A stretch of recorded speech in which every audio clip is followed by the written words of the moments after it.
देखें, human rights commission of Pakistan कम से कम जब तक मैं फॉलो करता रहा हूँ, हर साल स्टेट ऑफ ह्यूमन राइट्स के एक वॉल्यूम पब्लिश करते थे। अब वो महल ऑनलाइन है, जिसमें माइनॉरिटीज़ के ऊपर जो जो हमले होते हैं, जो जो कानून बनते हैं जो उनके खिलाफ है, वो आपको सारा डेटा वहाँ से मिल जाएगा।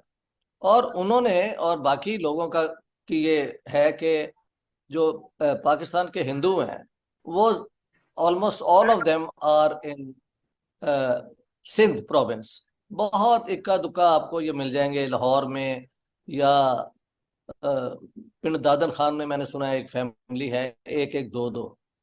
तो ये अक्सर हम आप यह जरूर सोचते हैं कि पाकिस्तान में रह रहे गैर इस्लामिक धर्म जैसे हिंदू, सिख, ईसाई या यहूदी व अन्य अल्पसंख्यक वर्गों का रहन सहन कैसा होगा, व पाकिस्तानी इनके साथ कैसा व्यवहार रखते हैं तथा इनकी अन्य धर्मों को लेकर क्या मानसिकता रही है। इन सारे सवालों के जवाब आपको इस वीडियो में देखने को मिलेंगे। इस बारे में डॉक्टर इश्तियाक अहमद, जो कि पाकिस्तान के ही प्रोफेसर हैं, आपको बताएंगे कि जिन्ना ने कैसे अंग्रेजों से मिलकर पाकिस्तान देश बनाया और बिना कुछ सोचे समझे कैसे उन्होंने इस देश को चलाने का फैसला किया। इसके बाद से ही इस्लाम के नाम पर अपने ही आवाम को उन्होंने बेतहाशा लूटने का काम किया था और किस तरह वो लोगों से धोखेबाजी करने में माहिर थे।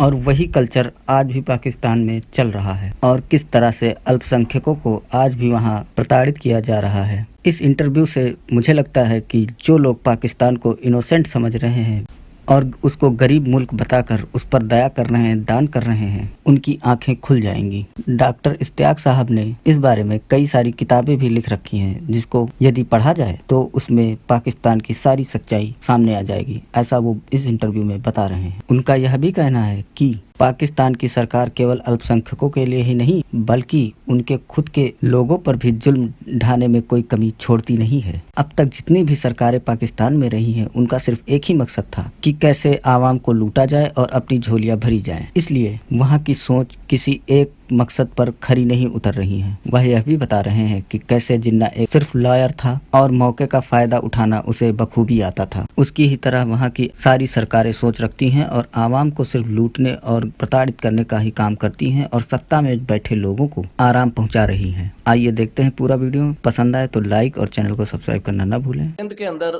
कोई पीर मिट्ठू है या पता नहीं, I don't know who this man is. Mian Mithu, Mian Mithu जिसका काम, हाँ, मियां मिट्ठू, जिसका काम ही ये है कि वहाँ जो हिंदू लड़की हैं उनको अगवा करके उन्हें बाई फोर्स मुसलमान करके तो मुसलमान लड़कों के साथ शादी उनकी कर दी जाए।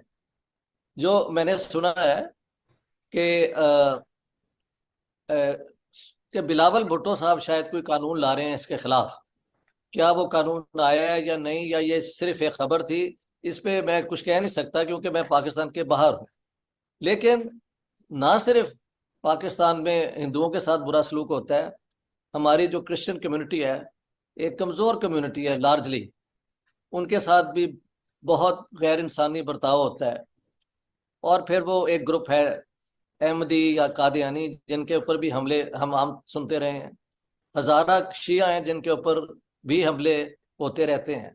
तो पाकिस्तान का रिकॉर्ड जहाँ तक माइनॉरिटीज़ का ताल्लुक है, इंतहाई शर्मनाक, and it should be condemned without any reservations.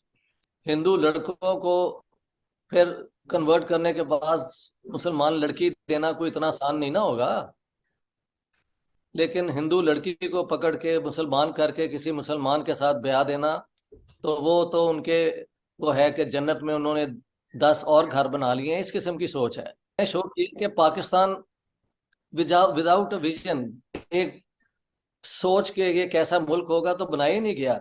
सारी जिन्ना साहब की जो काबिलियत एज ए लॉयर थी कि ऐसी आर्ग्यूमेंट्स ढूंढी जाएं जिससे कहा जाए कि हिंदू और मुसलमान कभी अमन से एक मुल्क में नहीं रह सकते। और जाते जाते अंग्रेज़ों के साथ अंग्रेज़ों को भी समझ आ गई कि इस पाकिस्तान को बनाने के बाद हम इस इलाके में अपना एक फुट होल्ड रखेंगे, और उसी फुट होल्ड को उन्होंने फिर सोवियत यूनियन के खिलाफ जब ये अफगान जिहाद हुआ है तो पाकिस्तान को इस्तेमाल किया। मेरे मोहम्मद अली जिन्ना ने कभी लॉजिक की बुनियाद पे ना कभी कोई किताब पढ़ी है फलसफे की, ना वर्ल्ड हिस्ट्री को पढ़ा है। He was just a lawyer, जैसा मौका वैसी बात कर दी और दैट्स ऑल। कभी एक भी उनका लॉन्ग आर्टिकल मुझे दिखा दो तो हमारी बात जो करने वाली है खत्म हो जाती है। ये इतना बड़ा जो उनका वो इमेज बनाया गया है, इसी को अब वो लोग क्वेश्चन कर रहे हैं, क्योंकि सच क्या है कि ना कभी किताब पढ़ी, ना किसी चीज का कोई इल्म है, स्वाय के कोर्ट रूम में कैसे जजों को या मैजिस्ट्रेट को इन्फ्लुएंस किया जाए बाय क्लेवर आर्ग्यूमेंट्स। तो बात यह है कि आपने बना लिया ना मुसलमानों को बचाने के लिए मुल्क, तो उसी मुल्क में से फिर जो मेजोरिटी मुसलमानों की थी, बिहार अपना बंगालियों की, उनको आपने मिलिट्री एक्शन करके अपने से अलग करने की वो सियासत की। और अब बलोचों के साथ झगड़ा, और ये जो north west frontier tribal area में सुना है तालिबान फिर नमूदार हो गए हैं, और बरेलवी सुन्नी, देवबंदी सुन्नी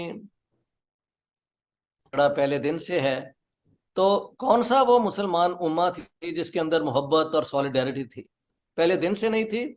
और अब तो आप हर रोज वीडियो इनके देख लें उलमा के बातें करते हुए, तो बात खत्म हो जाती है। मैंने तो ये कहा है कि जिन्ना साहब ने कभी, और वो जो 11 अगस्त वाली स्पीच है उसकी भी मैंने पूरी एनालिसिस की है। ये स्पीच सिर्फ इंडियन गवर्नमेंट को ये कहने के लिए कि आप वहां से 35 मिलियन मुसलमान ना निकालें, हम यहाँ पे हिंदुओं और सिखों का ख्याल रखेंगे। हकीकत में हमने हिंदुओं और सिखों का ख्याल बिल्कुल नहीं रखा, वरना 21% आबादी वेस्ट पाकिस्तान की, जो आज का पाकिस्तान है, वो हिंदू सिख होती, वो दिसंबर 1947 में 1.6% हो चुकी थी।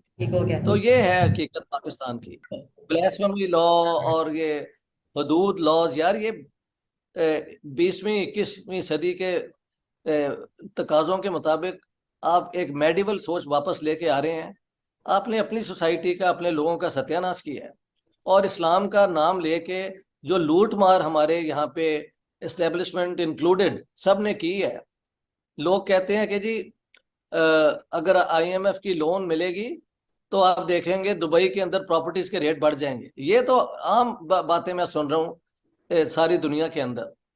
तो ये एक लूट मार 47 में भी हुई थी हिंदू सिख प्रॉपर्टीज की, और उसके बाद इन्होंने स्टेट के जरिए अवाम के जो हकूक हैं उनको लूटा है। और आज ना वहाँ नौकरियां हैं, जो भी लड़का है वो चाहता है पासपोर्ट बने और वो निकल जाए। कारोबार ठप हुए हैं, 45% लोग बताते हैं इन्फ्लेशन है। तो ये एक ऐसा मुआशरा है जो नाकाम हो गया है। बात यह है कि मैंने तो ये सारा कुछ दिखा दिया है कि देखिए, सिर्फ मैंने नहीं, general air marshal Asghar Khan की किताब है, वहां से आप देख लें। उन्होंने कहा है कि ये चारों जंगें हमने शुरू की हैं और इसकी कोई जरूरत नहीं थी। तो एयर मार्शल जो थे जिन्होंने पाकिस्तान की एयरफोर्स बनाई थी, ये उनका बयान है। जनरल एयर मार्शल नूर खान का है कि 65 की जंग शुरू करने के तीसरे दिन हमारे पास स्पेयर पार्ट्स नहीं थे, तो हमें भागना पड़ा, कभी चीन के पास, कभी इंडोनेशिया के पास, कि हमें हमारी मदद करें। और वो कह रहे थे कि जब इन्होंने 65 की वॉर की है तो एयरफोर्स को बताया ही नहीं है। चलो नेवी को भी नहीं बताया, मगर जंग में हर सर्विस को बताया नहीं। और वो कहते थे मैं तो रिजाइन करने वाला था, बट देन आई थॉट के नेशन जो है डीमोरलाइज हो जाएगी।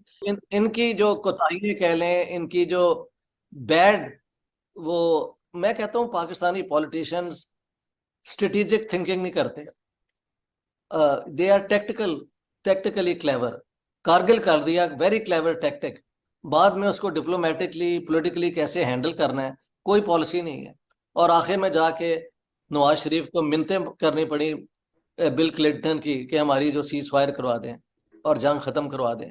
और फिर इसके बाद ये सारा कुछ होता रहा है। बलूचिस्तान में अगर इंडिया इन्वॉल्व है या कहीं है तो उसको मैं विदाउट रिजर्वेशन कंडेम करता हूँ। बट बात सुने, उसका प्रूफ क्या है? एक ही बंदा इन्होंने पकड़ा हुआ है, वो जो है, अब उसके ऊपर जो मैंने इंडियन से बात की, वो कहते हैं कि इसको ईरान से इन्होंने किडनैप करवाया है। He was there. हो सकता है वो इंडियन इंटेलिजेंस के लिए काम कर रहा हो, और ये एक मौक़िफ़ उनका है। और अगर वो बलूचिस्तान में था तो उस पर कोर्ट केस चला के उसको जो पनिशमेंट दे सकते थे फिर दे ना। वो इंडिया, वो क्या कहते हैं, इंटरनेशनल कोर्ट ऑफ जस्टिस में वो केस है कि डेथ सेंटेंस आपने नहीं देना, तो वो भी डिसाइड नहीं हो सका। लेकिन हमारी तरफ से जितनी टेररिज्म हुई है उसका प्रूफ तो एक नहीं बेतहाशा है। अजमल कसाब तो पकड़ा गया था ना, लेकिन इसके अलावा जब इन्होंने नेपाल से एक Indian air force airplane passenger plane को अगवा करके काबुल ले गए थे और उस दौरान इन्होंने कई लोगों को मारा, वो सारों की आंखों के सामने है कि ये जैश ए मोहम्मद ने करवाया था। लश्कर तैयबा भी ये करती रही है इंडियन कश्मीर में, और मुंबई का पूरा अटैक यार आपके सामने है। कारगिल में क्या हुआ था कि इन्होंने तो कहा हमारी फौज तो है ही नहीं, ये तो मुजाहिदीन। तो जब होता है कि जब लोग मारे गए ना, तो ये असूल है फौजों का, जब शाम को या किसी टाइम दोनों फौजें फिर अपने जो है ना किल्ड और इंजर्ड को उनको ये मतलब जिनेवा कन्वेंशन के मुताबिक उनको वहां से ले जा सकते हैं। तो मुझे इंडियन ऑफिसर थे ब्रिगेडियर नायर, उन्होंने कहा यार हमारे लिए मसला हो गया कि ये डेड बॉडीज पड़ी थी तो हम करें क्या, क्योंकि Pakistan was not claiming them. तो फिर हमारे यूनिट्स जो हैं मुसलमान अभी भी हैं फौज में इंडियन, कई जगह के कई यूनिट ही मुसलमानों के हैं। तो वहां से हमने मौलवी बुला के नमाज जनाजा किया इस्लाम के मुताबिक, और जब फिर बाद में इनको अकल आई तो वो डेड बॉडीज को मैंने देखा है पाकिस्तानी झंडे के साथ, ये वो जो तरीका है फौजियों का उन्होंने वापस किया है। बात यह है कि मैंने तो अपना मोबाइल सुनना शुरू ब्लॉक करता जा रहा हूँ, इतने फोन आ रहे हैं दावतें कि हमारे पास रहें, हम चाहते हैं कि आप इंडिया पाकिस्तान इन दोनों मुल्कों के हालात अच्छे हो जाएं। हम जब देखते हैं कि पाकिस्तानियों का इतना बुरा हाल है तो वी ऑल्सो फील गिल्टी, और हमें कुछ ना कुछ करना चाहिए। तो मैं तो पूरा पंजाब वहाँ से फिर के आया हूँ, और हर जगह पे मैंने इतनी गुडविल देखी है कि उसकी हद ही कोई नहीं। लेकिन लोगों ने मुझे घरों में रखा हुआ है और मेरा पॉइंट ऑफ व्यू सुनते हैं, मुझे बुला लेते हैं। सो इतनी ज्यादा जो गुडविल है ना, दैट इज इम्पोर्टेंट। हर जगह पे जहां मुझे वेलकम किया जा रहा है वो एक के बाद बहुत अच्छे लोग हैं, ये फर्क है। 2 दफा शुरू में ऑफर थी कि आप 3 दफा के आप कश्मीर रख लें, हैदराबाद में हमें तंग ना करें, और हैदराबाद वो डीप साउथ इंडिया में जो पाकिस्तान से कभी लिंक ही नहीं था हो सकता, और जिन्ना साहब ने उसको रिजेक्ट किया है। इसकी इसकी सोर्स है चौधरी मोहम्मद अली, जो पाकिस्तान के प्राइम मिनिस्टर रहे हैं 1955 में। उनकी किताब है इमरजेंस ऑफ पाकिस्तान, और एक और किताब है आज़ाद कश्मीर के प्रेसिडेंट KH खुर्शीद की किताब है माई मेमोरीज ऑफ जिना। उसके अंदर आप पढ़ लें, ऑक्सफोर्ड यूनिवर्सिटी प्रेस ने ये पब्लिश की हैं। उनमें कश्मीर ऑफर था, लेकिन फिर जब जंग हुई और जंग के बाद जब लाशें गिरती हैं और लोग खून देते हैं, तो फिर तो इस तरह नहीं ना होता कि आप कश्मीर रख लें, क्योंकि इन्होंने हैदराबाद वाला ही पंगा आखिर तक रखा है। जिन्ना साहब ने उसे कह दिया निज़ाम को कि तुम इमाम हुसैन की तरह शहीद हो जाओ, और खुद जब गवर्नर जनरल बन गए तो नेहरू को कहा कि मेरा घर बॉम्बे वाला ना लो प्लीज, वो मेरी मलकियत ही रहने दो, और उसको यूरोपियंस के आगे किराए पे दो, और हर महीने मुझे 3,000 रुपया भी दिलवाओ। ये तो हाल है। मैंने एनालिसिस किया, ओपिनियन नहीं दी, मैंने जो फैक्ट्स हैं वही मैं लेके आया। इसलिए उन पे बहस कैसे करेंगे, जाके चेक कर लें कि ये हुआ है या नहीं हुआ।